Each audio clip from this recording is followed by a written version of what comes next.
Bien, nous allons poursuivre notre livre sur le Deutéronome,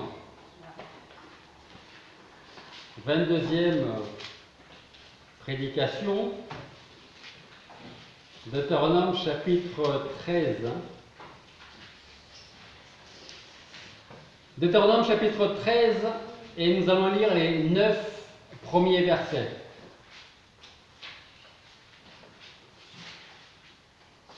Deutéronome chapitre 13, versets 1 à 9. S'il s'élève au milieu de toi un prophète ou un songeur qui te donne un signe ou un miracle, et que ce signe ou ce miracle dont il t'aura parlé arrive, et qu'il te dise « Allons après d'autres dieux que tu n'as pas connus, servons-les », tu n'écouteras pas les paroles de ce prophète ni de ce songeur, car l'Éternel votre Dieu vous éprouve pour savoir si vous aimez l'Éternel votre Dieu de tout votre cœur et de toute votre âme. Vous suivrez l'Éternel votre Dieu, vous le craindrez, vous garderez ses commandements, vous obéirez à sa voix, vous le servirez et vous vous attacherez à lui. Mais on fera mourir ce prophète ou ce songeur, car il a parlé de se révolter contre l'Éternel votre Dieu, qui vous a retiré du pays d'Égypte et qui vous a racheté de la maison de servitude pour te pousser hors de la voie où l'Éternel ton Dieu t'a prescrit de marcher. Ainsi tu extermineras le méchant du milieu de toi. Quand ton frère, fils de ta mère, ou ton fils, ou ta fille, ou ta femme bien-aimée, ou ton ami qui t'est comme ton âme, t'excitera en secret en disant « Allons et servons d'autres dieux que tu n'as pas connus, ni toi, ni tes pères, d'entre les dieux des peuples qui sont autour de vous, près de toi ou loin de toi, d'un bout de la terre jusqu'à l'autre. N'aie point de complaisance pour lui et ne l'écoute pas, que ton œil aussi ne l'épargne pas, ne sois point touché de compassion et ne le cache pas. Mais tu ne manqueras point de le faire mourir, ta main sera la première sur lui pour le mettre à mort, et ensuite la main de tout le peuple. » Prions. Père Céleste, nous voulons te remercier parce que tu nous fais la grâce de tenir ta parole entre tes mains, entre nos mains. Et nous voulons te remercier parce qu'aujourd'hui nous pouvons la lire et nous voulons te demander de nous aider à la comprendre pour la mettre en pratique dans notre vie jour après jour. Nous voulons te demander de nous disposer favorablement pour cela et que nous soyons là où nous devons être, Seigneur, pour marcher selon ta volonté. Parle dans nos cœurs ce matin encore, parle dans les cœurs de ceux qui vont regarder cette vidéo et montre-leur que tu es présent, que tu es vivant et que chacun de nous, nous avons besoin de toi. Et c'est en ton nom que nous te prions. Amen. Alors ce matin, nous allons poursuivre avec ce chapitre 13. Et s'il y a une leçon que nous allons devoir prendre pour nous, avec ce que nous venons de lire, cette leçon serait que personne ne nous égare de Dieu. Dieu nous a passés sur un chemin que nous devons prendre jusqu'à ce qu'il revienne nous chercher. Ce qu'il faut retenir ce matin, c'est que personne ne doit nous détourner de ce chemin qui est le chemin sur lequel Dieu nous a placés. Et on va le voir, que ce soit nous en tant qu'individus ou nous en tant qu'Église, que personne ne nous égare de Dieu. Alors, je vous rappelle le contexte, s'il y avait besoin de le rappeler. Le peuple va bientôt rentrer dans la terre promise et Moïse rappelle au peuple qui est Dieu, ce qu'il a fait pour eux, puis il va mettre en garde le peuple contre ceux qui pourraient s'élever parmi eux pour les éloigner de Dieu. Alors on va faire un petit retour en arrière. Si je vous demande ce qu'on a vu dans le chapitre 7 de Deutéronome, vous risquez de me dire, ben je ne sais pas. Donc, je vais vous rappeler. Dans le chapitre 7, Moïse avertit les Israélites des pratiques des autres nations. Autrement dit, Moïse est devant le peuple, quelques 2 millions de personnes. Et Moïse est en train de dire, quand vous allez rentrer dans la terre promise, faites attention parce qu'il y a des peuples en Canaan qui ne suivent pas Dieu. Donc, méfiez-vous d'eux, méfiez-vous de ne pas tomber dans le piège et de ne pas adorer leurs dieux, leurs idoles. Autrement dit, dans le chapitre 7, Moïse dit, faites attention à vous et que ces gens ne vous égarent pas de Dieu. Chapitre 13, c'est un petit peu la même chose. Mais là, dans ce chapitre 13, Moïse va avertir le peuple des éventuelles personnes qui pourraient sortir du peuple pour les égarer de Dieu.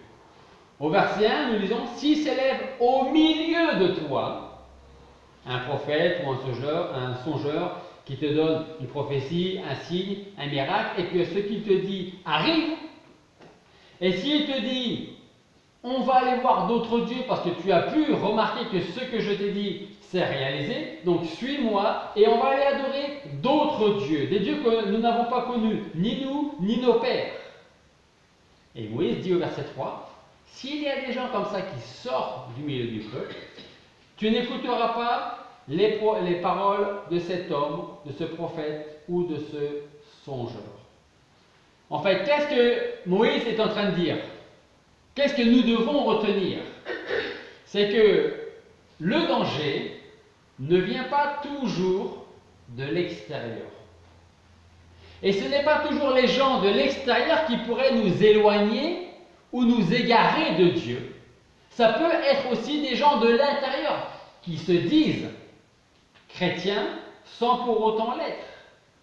C'est pour ça que Moïse prévient Israël des autres peuples.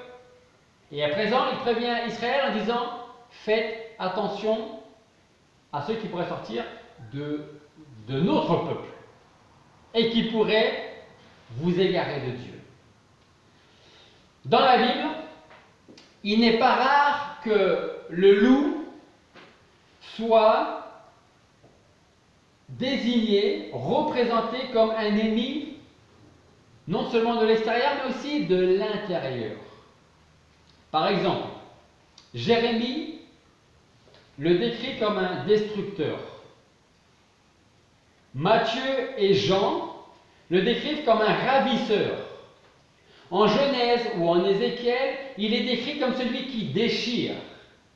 Et enfin, Paul nous dit en Actes 20, 29, « Je sais très bien qu'après mon départ, des loups cruels vont s'introduire parmi vous et ils ne vous épargneront pas. » Donc, dans ces différents passages que nous trouvons dans la Bible, le loup est souvent une image négative.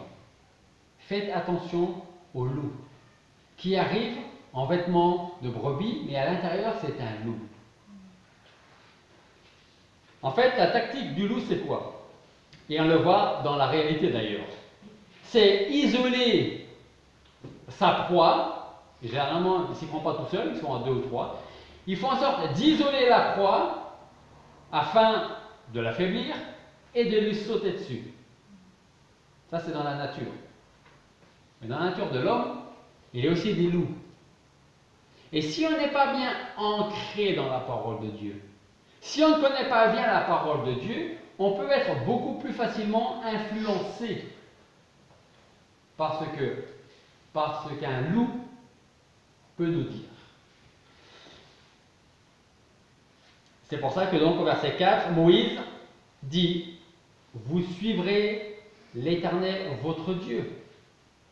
Vous le craindrez.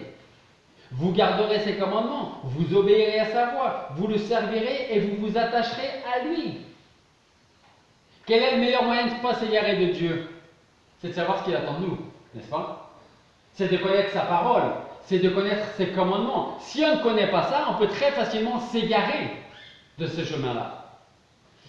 Jésus nous dit en Matthieu chapitre 6, verset 24, il dit que nous ne pouvons pas servir 2 maîtres. Parce que ou on va aimer un et on va détester l'autre, ou on va s'attacher à l'un et on va mépriser l'autre. Nous ne pouvons pas servir Dieu et Mammon. Ou si vous préférez, Jésus est en train de dire, vous ne pouvez pas servir Dieu et le monde. On peut servir Dieu et vivre dans le monde. Mais on ne peut pas servir Dieu et servir le monde. Pourquoi? Parce que ou on va aimer l'un et on va négliger l'autre, ou on va s'attacher à l'un et on va négliger également l'autre. Ce qui revient à dire quoi? Que le chrétien ne peut pas avoir un cœur partagé en deux.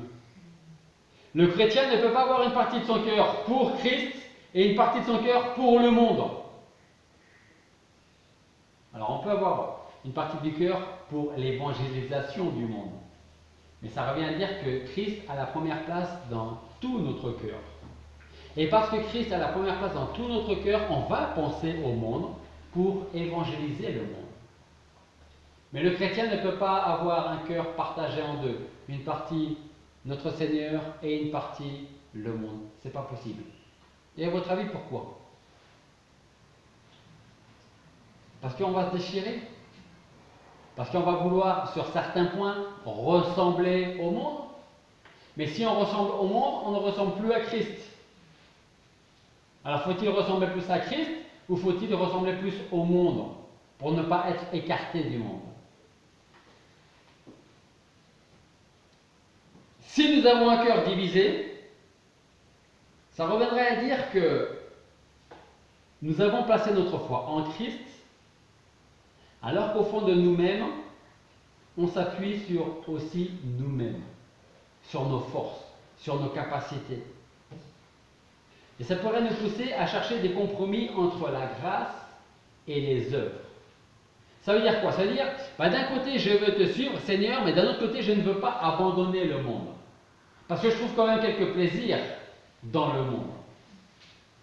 Dieu n'est pas contre le plaisir, certains plaisirs que le monde peut nous apporter. Mais si ces différents plaisirs nous éloignent de Dieu, ce n'est pas de bons plaisirs. Celui qui a le cœur partagé a forcément une double orientation dans sa vie. Dieu d'une part et le monde de l'autre. Alors j'ai envie d'expliquer ça autrement, par une autre phrase. Si nous sommes chrétiens, où nous cherchons à vivre selon nous, et on continue à se faire du mal et à faire du mal aux autres,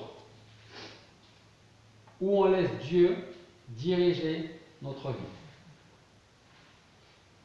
Et si on laisse Dieu diriger notre vie, on se fera du bien et on fera du bien aux autres. Obligatoirement. Moïse mettait en garde donc le peuple contre lui-même.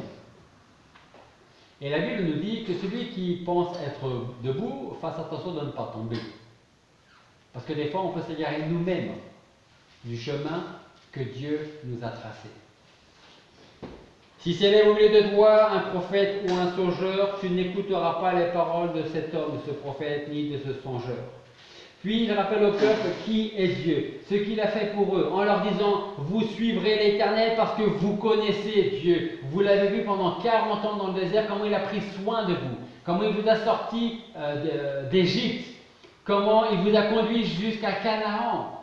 Donc quand vous allez rentrer à Canaan, vous connaîtrez encore plus Dieu. Alors ne vous détournez pas de lui. Qu'on soit jeune chrétien, on est venu à Christ depuis, 3 mois, 6 mois, 1 an. Qu'on ne connaisse pas très bien, c'est compréhensible. Mais si on est en Christ depuis 10 ans, 15 ans, 20 ans, et qu'on ne le connaisse pas mieux, c'est dommage.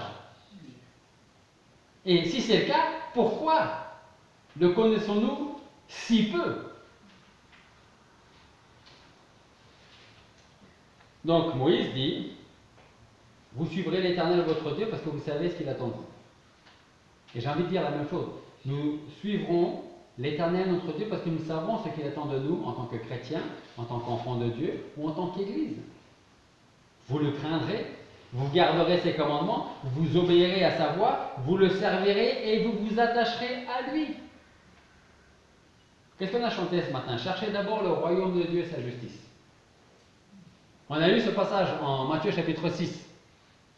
Ne vous dites pas de qu'est-ce que je vais manger, qu'est-ce que je vais boire, comment est-ce que je serai vêtu. Parce que ces choses nous empêchent d'avoir une bonne marche avec Christ. On peut en avoir une, mais toujours avec ces questionnements. Qu'est-ce que je vais manger? Qu'est-ce que je vais boire? Comment je vais m'habiller? Seigneur, je veux bien te suivre, mais j'ai quand même besoin de garantie avant. Ça, c'est marcher selon la vue. C'est pas marcher selon la foi. Marcher selon la foi, c'est quoi? C'est dire, Seigneur, je sais ce que tu veux de moi. Je ne sais pas ce qui va m'attendre, mais je sais que tu me donnes tout pour réussir parce que en toi, je suis plus que vainqueur. J'aurai peut-être des moments de doute, j'aurai peut-être des moments de peur, de crainte, de retrait, mais je veux y aller parce qu'avec toi, tout est possible.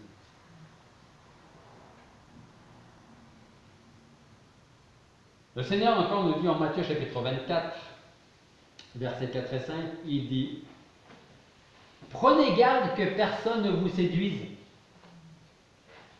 parce que plusieurs viendront sous mon nom en disant « C'est moi qui suis Christ ». Et qu'est-ce que Jésus dit? Et ils séduiront beaucoup de gens. Christ lui-même. D'abord, c'était Moïse qui dit au peuple « Faites attention ». Parce qu'il risque d'y avoir des gens de chez vous qui vont s'élever et qui vont vous annoncer de fausses choses et certains risquent de les suivre. Et là, Jésus nous dit, il a dit, il y a un peu plus de 2000 ans, faites attention que personne ne vous séduise, si vous préférez. Faites attention que personne ne vous tente et ne vous écarte de ce que vous savez être la vérité. Parce que plusieurs viendront sous mon nom en disant, c'est moi Christ, venez et suivez-moi. Et qu'est-ce qu'il dit? Et ils séduiront beaucoup de gens. Il ne dit pas, ils vont en séduire quelques-uns. Il dit, ils séduiront beaucoup de gens. Peut-être que ces beaucoup de gens sont ceux qui justement ne connaissent pas assez Christ. Je reviens à ce que je disais précédemment. Si on connaît Christ comme son Seigneur et Sauveur depuis 3 mois, c'est normal de ne pas très bien le connaître. Parce qu'on va dire qu'on n'a que 3 mois de vie commune avec Christ. Mais quand on en a 30, c'est autre chose. Pas 30 mois, 30 ans. Ou même 5 ans. C'est autre chose. Ça, c'est Jésus. Paul, il dit en Éphésiens chapitre 5, versets 1 à 14. Il dit, devenez donc les imitateurs de Dieu. Et pour devenir des imitateurs de Dieu, il faut ressembler à qui? À Christ. Devenez donc les imitateurs de Dieu comme les enfants bien-aimés.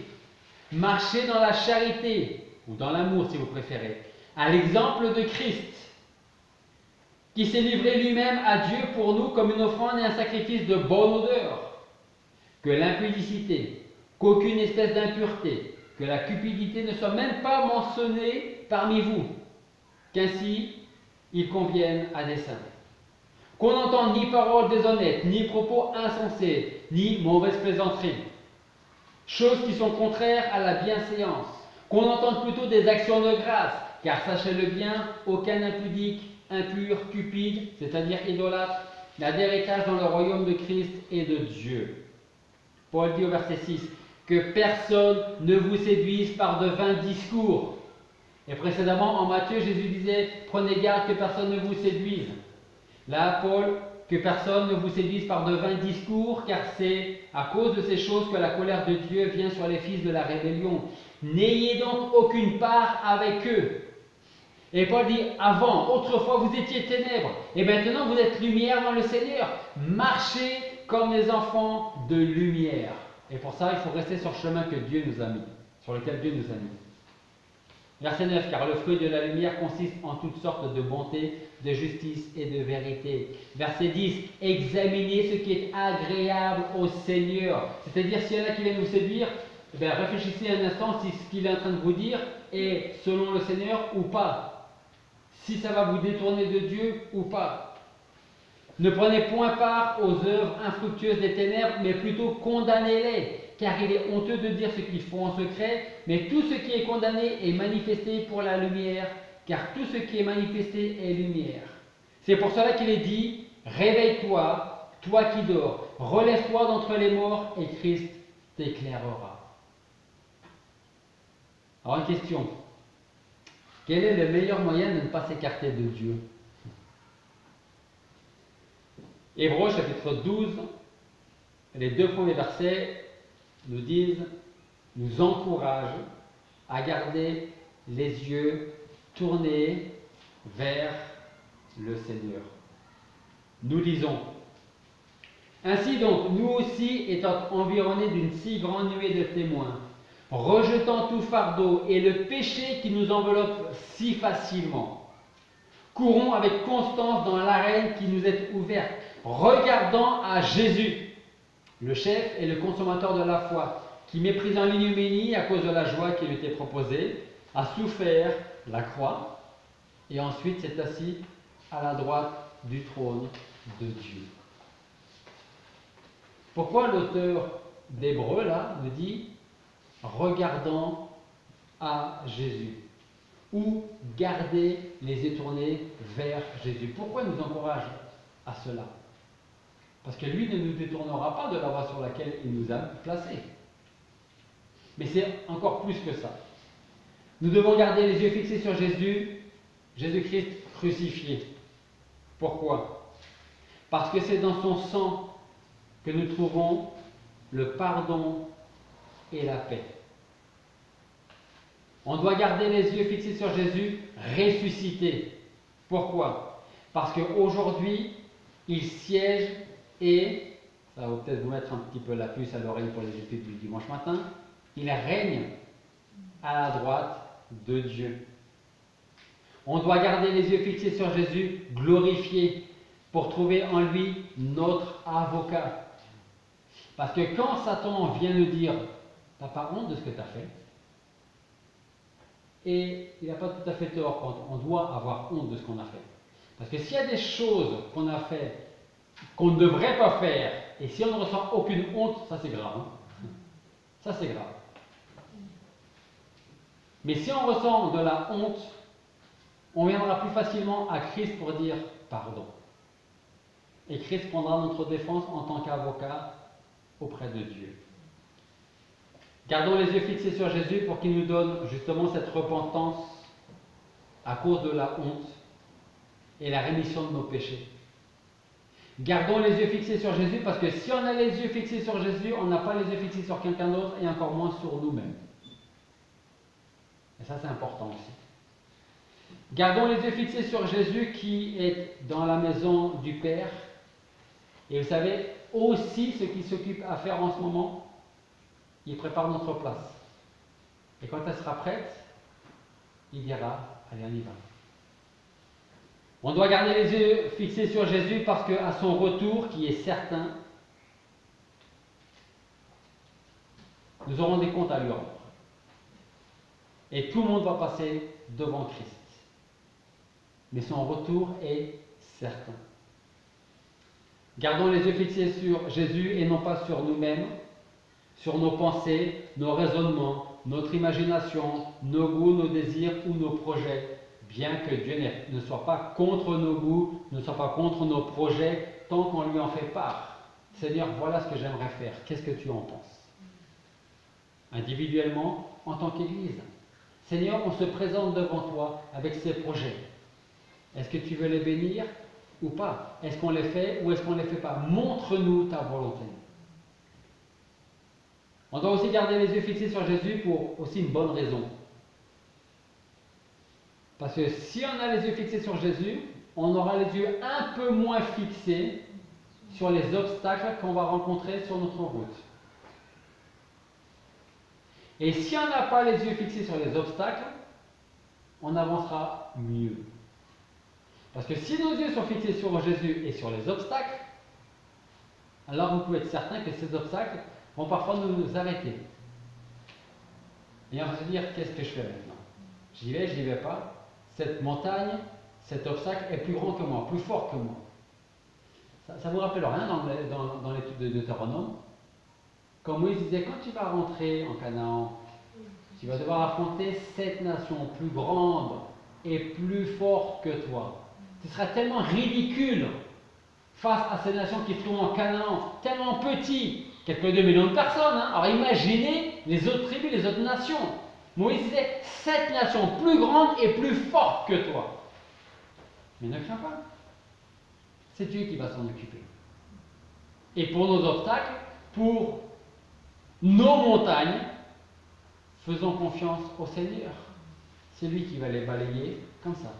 Et il va dire on avance et on y va. Et tant qu'on a les yeux fixés sur Jésus, comme je vous le disais, on ne les a pas fixés sur nous-mêmes. Parce que quand on les a trop fixés sur nous-mêmes, eh bien on va trouver certaines excuses, certains moyens pour ne pas faire ce qu'on doit savoir faire. J'ai lu quelque part dans cette il n'y a pas longtemps, là. Il y a deux catégories de personnes. Alors j'essaie de me souvenir de ce que j'ai lu exactement. Il y a dans ces deux catégories de personnes, doivent faire des choses. D'accord? Les deux catégories sont, la première c'est celles qui vont trouver tous les moyens pour faire ce qu'elles ont à faire. Et l'autre catégorie, c'est la catégorie des gens qui vont trouver toutes les excuses pour ne pas les faire. On est quelle catégorie concernant les choses de Dieu? Dernier point, on doit garder les yeux fixés sur Jésus pendant le temps qu'il nous reste à vivre ici-bas. Parce que croyez-moi, je m'adresse plus aux jeunes, parce que les anciens vous diront la même chose que moi, le temps passe vite. Le temps passe très vite. Hein?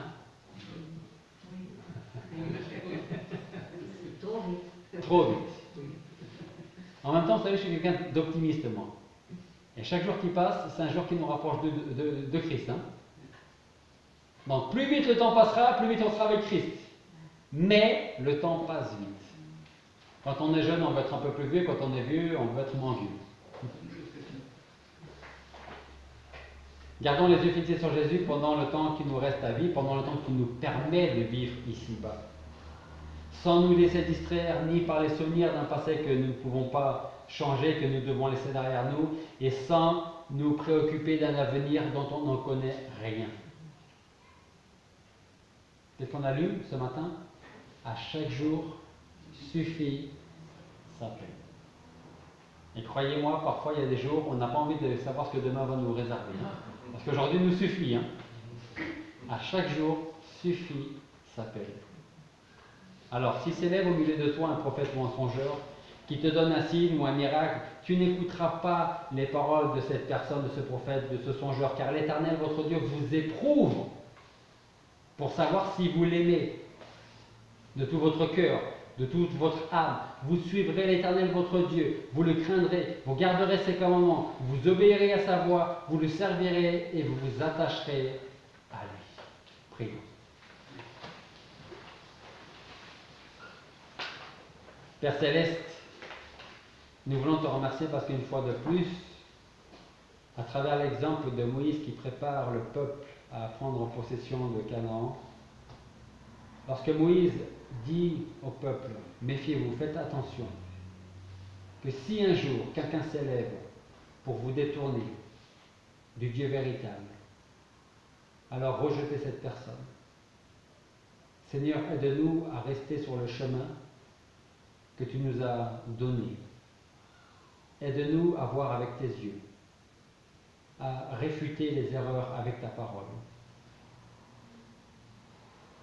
Aide-nous à toujours mieux te connaître, jour après jour, pour savoir ce qui est la vérité ou pas. Je veux te prier pour chaque personne ici présente, tous ceux qui nous écoutent, qui nous regardent, pour que tu travailles dans les cœurs de chacun, mais aussi pour que tous ceux qui ne te connaissent pas, comme leur Seigneur et Sauveur, puissent un jour se tourner vers toi. Utilise-nous, utilise d'autres moyens, mais que ton nom soit glorifié et que ces âmes se tournent vers toi pour leur salut. Fais-nous grandir en tant qu'Église dans la foi, en quantité, en qualité, et que nous puissions vivre notre vie d'Église, notre vie individuelle, toujours pour toi, pour ton nom, pour ta gloire. Et que les gens nous voyant vivre puissent dire « Qu'est-ce que tu as que je n'ai pas ?» afin d'annoncer notre Seigneur Jésus-Christ, toujours plus. Et c'est dans son nom que nous te prions. Amen.